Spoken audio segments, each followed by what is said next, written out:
Камера – это и друг, и продолжение рук, и продолжение глаз, и даже новый орган восприятия мира.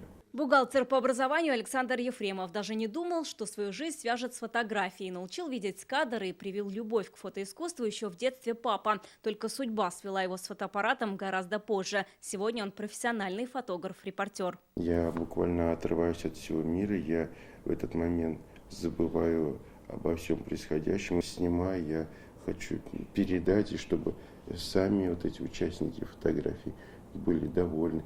И чтобы те люди, которые смотрят, чтобы их это зацепило, чтобы они увидели не просто вот формально, а счастливые, довольные лица героев. Свой профессионализм Александр доказал на всероссийском уровне. Он победитель национального чемпионата по профмастерству, а Билимпикс выигрывает уже в 3-й раз.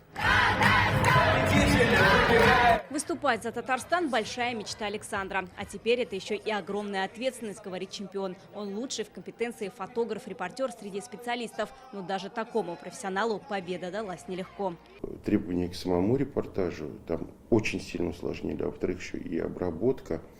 Там множество данных нужно было держать в голове, в какие форматы, там, с каким битрейтом все сохранять. Работа Александра Ефремова из разных командировок можно увидеть в журнале «Татарстан». Здесь нерпы с озера Байкал, а эти кадры о традициях жителей Якутии. Куда бы его судьба в лице главного редактора не отправила, хоть на край света, он всегда говорит: да, я с удовольствием, я готов.